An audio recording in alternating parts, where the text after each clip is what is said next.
और तुम वैसे ही मर जाओगे।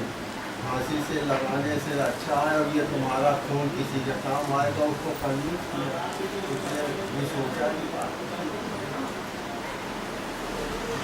अब उसको बेड पर लिटाया, ये बोतल टांगा, वो बोतल टांगा, और लाल खून भी जाने लगा। कहा कि देखो ये बोतल जो है ना, ये बोतल सामने है, ये यहाँ तक ये बोतल आएगी खून का, तो समझ लेना तुम्हारा खून निकल गया। उसके बाद एक दिन बाद तो मर जाओगे।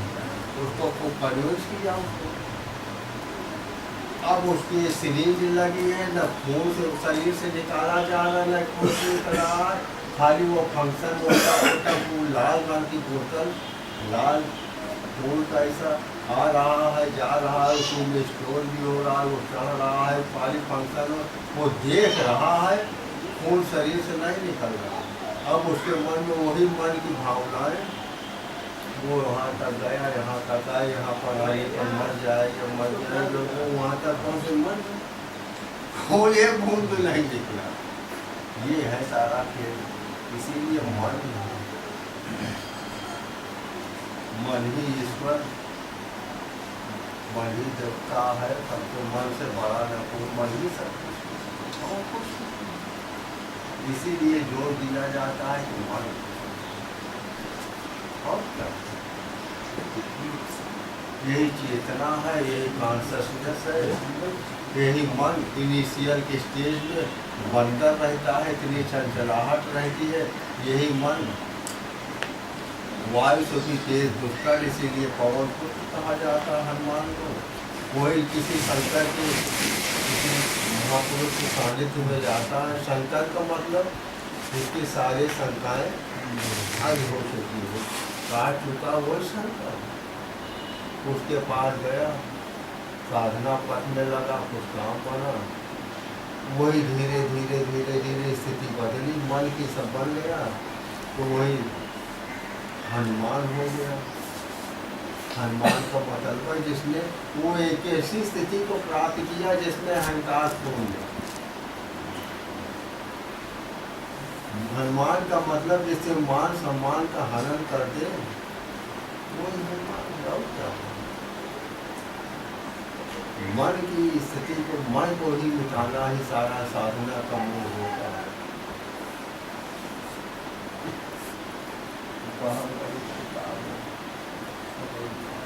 अरे यार ये जो किताब ना पढ़ रही अरे हाँ,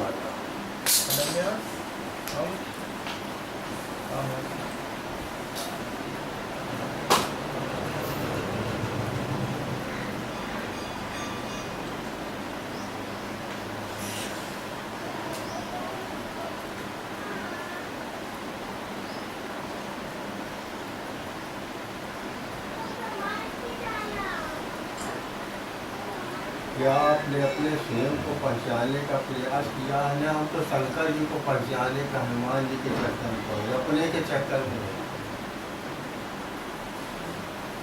यही मामला गड़बड़। आप अपने आप को जानो। मैंने अपने आप को जाना है और समझा है कि तुम भी वही चीज में हो जो मैं था।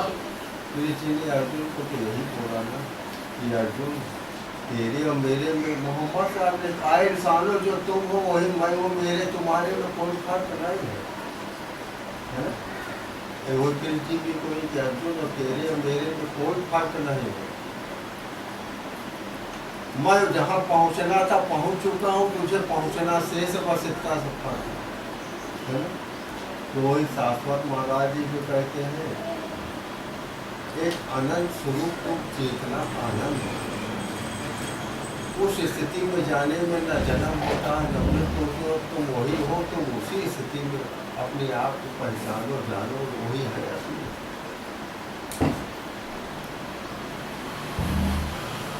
आप अपने आप को दुखी सुखी, अच्छा बुरा, पाप पुण्य करने वाला समझते हो, खुद को अच्छा बुरा मानते, ये सब मन की ही अवधारणा है और कुछ नहीं है।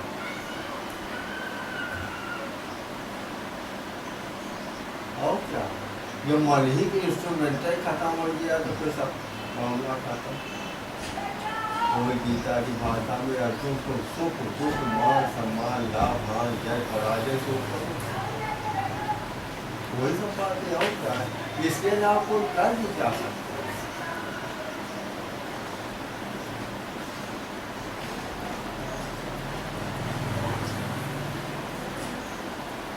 ये सब मन की ही अवधारणा है और मन का ही स्वभाव है। आत्मा में न सुख है न दुख है न अच्छा है न बुरा। कारण कहाँ के मामला कहाँ फंसता, आप अपने अहंकार के कारण कि मैं स्वयं को छू, यही दुख का कारण क्यों दादा?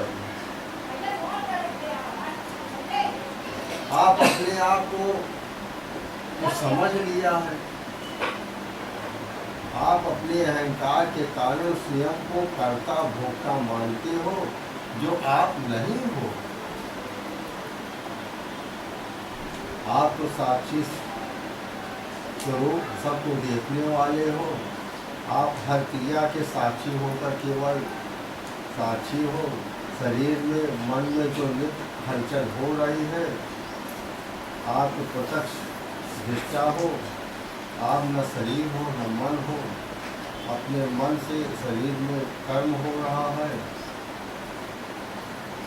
और आप उसको मैं कर रहा हूँ ऐसा मानते हो। ये सब एक शरीर की नित्य स्वाभाविक क्रिया है, जैसे खाना पीना नहाना धोना स्पर्श करना सोना, ये सब क्रियाएँ अपने आप हो रही है, लेकिन तुम समझते कि मैं ही कर रहा हूँ।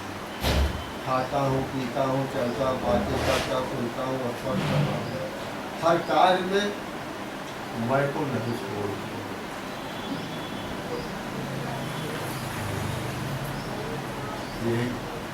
ये जो यहाँ आपने सुना होगा ना, मुसलमानों में ज़्यादातर कहते हैं कि वो हिंदू लोग शिरक करते हैं, शिरक कभी सुना है। ये लोग मुशरिक हैं। मुशरिक माने ज़्यादातर मुसलमान से यही पूछोगे तो कहे कि मुशरिक माने कि अल्लाह की जात में दूसरे को शरीक कर लेना। तो कहते हैं कि हिंदू लोग ये सब देवी देवता अल्लाह की जात में दूसरे को शरीक कर, लेकिन आप गहराई से जाए तो पूरी दुनिया में कुछ बिरले लोग ऐसे हैं, न सारे लोग मुशरिक हैं। नहीं कोई हनुमान जी पुजारी, लेकिन आप अपने आप को कुछ बनाए हुए समझे क्या, उसकी जात अपने आप को नहीं समझ रही कि असर तो नहीं है ना, लेकिन वो लोग नहीं मानेंगे। यही तो मामला गड़बड़ होगा, गहराई पर नहीं जाता। किताब में लिखा है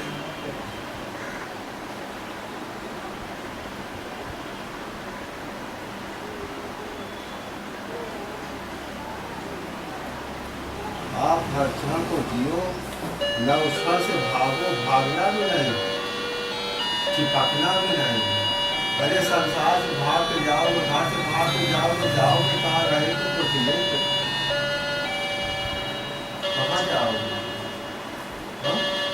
संसार से भागे फिरते हो, भगवान को क्या तुम पाओगे? चित्त लेकर कुछ यही सब बातें हैं। आप अगर गीता में पढ़िए तो देखिए अपने साथ साथ लिखा है कि अभी को छोड़ देना, घर द्वार छोड़ देना, अपनी जिम्मेदारी से भाग जाना, ये सन्यासी नहीं है। लोग कहते हैं संसार असत्य है, झूठा है, ऐसा सब सुना है। अरे यार झूठा तो ये उपदेश देने वाले उसको सच्चाई से पकड़े हुए हैं, मारपीट सब कर रहे हैं। कहा जरूर है माया है, माया, लेकिन जितना ज़्यादा वो माया में उससे कम हम आप लोग। उनके बेटी बेटा गटवा ले, लेकिन तो उनसे ज़्यादा आपकी बेटी बेटा सब वही में लगा है। यही सब बढ़िया। तो असलियत है कि आप संसार में रहिए, मन का लगाव भी अगर हट जाए वो सन्यास है।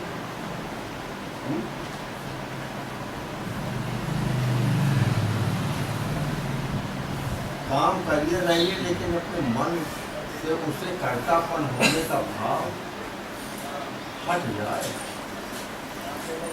जैसे पेड़ है, फूल है, फल देता है, फूल खिलता है, लेकिन वो पेड़ का जो फूल खिल रहा है, महक दे रहा है, उसको कोई एक्सपेक्टेशन आपसे नहीं कि रहता है। चाहे जो उसका उपयोग करे वो खुशबू सबको देगा, चाहे जिस जात का, जिस संप्रदाय का, ऊंचा नीचा, काला गोरा, तो फिर उसको यूज करेगा, खुशबू वही समान ही देगा। इसी चीज का स्थिति में रहने का पूरा ज्ञान ही आपकी गीता है और कुछ नहीं। आप इसको जिस ढंग से समझना चाहते हैं,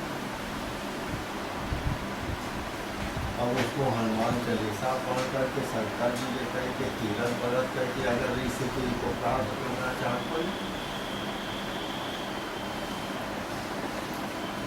यही सब चीजें हैं आदमी को समझना है, क्या करना है।